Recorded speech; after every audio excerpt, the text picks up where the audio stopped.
Telugu Desam party తొలి జాబితాలో సీట్లు పొందిన అభ్యర్థులతో వీడియో కాన్ఫరెన్స్ నిర్వహించారు ఆ పార్టీ అధినేత చంద్రబాబు నాయుడు. వారికి శుభాకాంక్షలు తెలిపి పలు అంశాలపై దిశానిర్దేశం చేశారు. 5 కోట్ల మంది రాష్ట్ర ప్రజల భవిష్యత్ కోసం టీడీపీ జనసేన పొత్తు పెట్టుకుని పోటీ చేస్తున్నాయన్నారు. రాష్ట్ర ప్రయోజనాలే ప్రధానంగా గెలుపే లక్ష్యంగా పార్టీ అభ్యర్థుల ఎంపిక జరిగిందని స్పష్టం చేశారు. 1,30,00,000 మంది నుంచి ఫీడ్బ్యాక్ తీసుకున్నట్లు చంద్రబాబు వెల్లడించారు.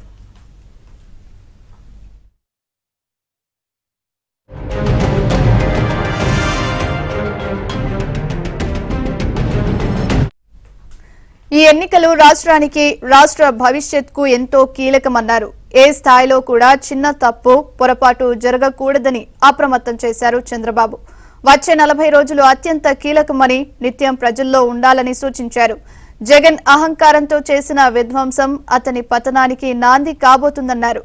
చరిత్రలో చూడని విధ్వంస పాలకుడైన జగన్ను ఓడించేందుకు జనం సిద్ధంగా ఉన్నారని చంద్రబాబు పార్టీ నేతలతో అన్నారు.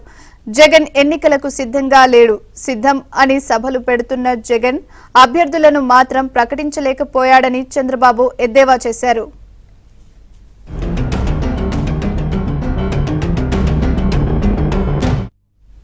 సీటు ఇచ్చేశారు, ప్రజల్లోనూ ప్రభుత్వ వ్యతిరేకత ఉంది కదా అని ఏ ఒక్కరూ ఎన్నికలను సులభంగా తీసుకోవద్దని ఆయన హెచ్చరించారు. నియోజకవర్గంలో అసంతృప్తితో ఉన్న నాయకులు, కార్యకర్తలను సమన్వయం చేసుకోవాలన్నారు.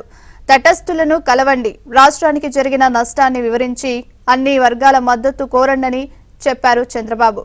జనసేన మన మిత్రపక్షం కాబట్టి ఆ పార్టీ నేతలను కలుపుకోవాలి, గౌరవించాలి అని సూచించారు. 2 పార్టీల నేతలు సమన్వయంతో పనిచేస్తే 100% ఓట్లు బదిలీ జరుగుతుందన్నారు.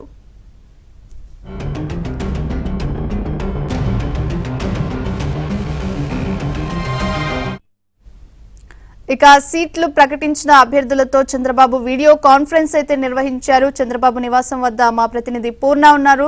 పూర్ణ, లైవ్ లో మరిన్ని వివరాలు అందిస్తారు. పూర్ణ, అప్డేట్స్ ఏంటి? ప్రియాంక, ఏదైతే టీడీపీ తొలి జాబితా ప్రకటించిన 94 మంది అభ్యర్థులతో చంద్రబాబు నాయుడు వీడియో కాన్ఫరెన్స్ మాట్లాడటం జరిగింది. అయితే అనేక అంశాలు వాళ్ళ దగ్గర ప్రస్తావించడం కూడా జరిగింది. ముందుగా వాళ్ళకైతే అభినందనలు తెలిపి ఆ తర్వాత ఎట్టి పరిస్థితుల్లో ఏదైతే ప్రకటించిన సీట్లన్నీ కూడా గెలుచుకుని రావాలి, ఇక మీదట మొత్తం బాధ్యత మీ మీద ఉంటుందని కూడా ఆయన చెప్పడం కూడా జరిగింది. ఈ ప్రక్రియ అంటే ఎప్పుడూ లేని విధంగా దాదాపు 2 నెలల ముందు అభ్యర్థులను ప్రకటించడం తెలుగుదేశం చరిత్రలో ఇదే తొలిసారి. ఖచ్చితంగా అన్నింటిని కూడా స్కూటినీ చేసుకుని దాదాపు ఒక్కో అభ్యర్థిని ఎంపీ చేసేందుకోసం 1,30,00,000 మంది సర్వే రిపోర్ట్స్ వాళ్ళ దగ్గర నుంచి ఫీడ్బ్యాక్ తీసుకుని మొత్తం కూడా అభ్యర్థులను అయితే ఎంపీ చేయడం కూడా జరిగింది. ఇక గెలుపు అనేది అంతా కూడా మీ మీదే ఆధారపడి ఉంటుంది.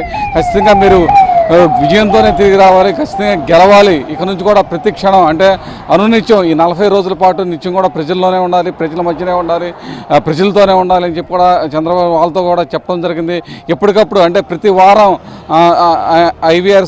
ఐవీఆర్ఎస్ ద్వారా కూడా ఇక మీదట కూడా తరచూ కూడా మానిటరింగ్ చేస్తానని చెప్పి కూడా వాళ్ళకి అంటే అభినందిస్తూనే అలాగే వాళ్ళకి హెచ్చరికలు కూడా జారీ చేయడం కూడా జరిగింది. ఎందుకంటే ప్రధానంగా చూస్తే ఏ అభ్యర్థి కూడా ఇప్పటి నుంచి ఎవరో కూడా నిర్లక్ష్యం అనేది చేయొద్దు. ఖచ్చితంగా అందరూ కూడా గ్రౌండ్ రూట్ లెవెల్లో ఉండి ఈ ప్రజా వ్యతిరేక నిర్ణయాల మీద ఖచ్చితంగా అందరూ కూడా పోరాడాలి. ప్రజల వద్దకు వెళ్ళి వైసీపీ చేస్తున్న అరాచకాలన్నిటి కూడా వివరించి అందరూ కూడా విజయం బాటగానే పట్టాలని చెప్పి కూడా చంద్రబాబు చెప్పడం కూడా జరిగింది.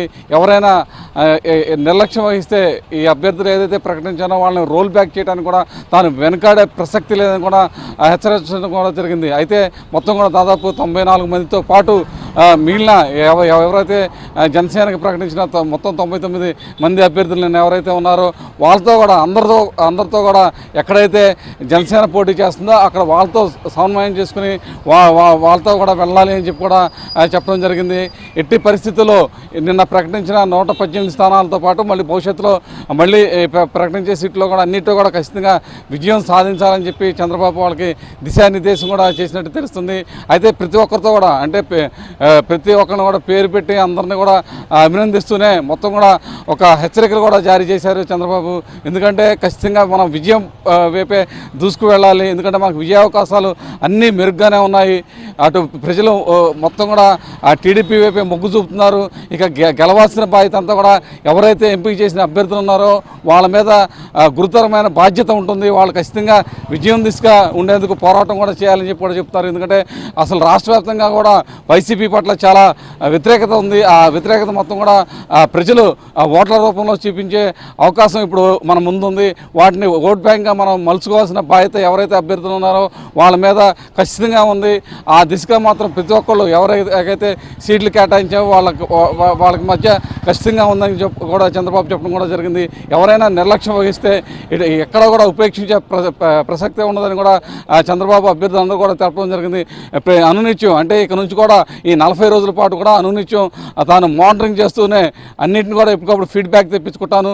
ఎవరన్నా నిర్లక్ష్యం వహిస్తే తాను ఎట్టి పరిస్థితిలో సహించేది లేదని కూడా చెప్పడం కూడా జరిగింది. అటు సీనియర్లే కావచ్చు, జూనియర్లే కావచ్చు, ఎవరైనా సరే విజయంతో ఈసారి తిరిగి రావాలి, ఎవరో కూడా ఓటమితో ఎవరో ఉండకూడదని చెప్పి కూడా చంద్రబాబు అయితే హెచ్చరించడం కూడా జరిగింది. ఖచ్చితంగా ఎవరైతే సీటు తొలి జాబితాలో ప్రకటించారో వాళ్ళంతా కూడా విజయంతో తిరిగి రావాలి. అదేవిధంగా మిగిలిన వాళ్ళకు కూడా అంటే మిగిలిన వాళ్ళతో కూడా ఇంకా 2-3 లిస్టుల్లో మిగిలిన పేర్లు కూడా వచ్చే అవకాశం ఉంది. వాళ్ళు కూడా ఖచ్చితంగా ఇదే విధంగా ఎవరైతే అభ్యర్థులు ఉన్నారో వాళ్ళందరూ కూడా విజయంతోనే అందరూ కూడా రావాలని చెప్పి కూడా చంద్రబాబు వాళ్ళందరూ కూడా సూచించారు.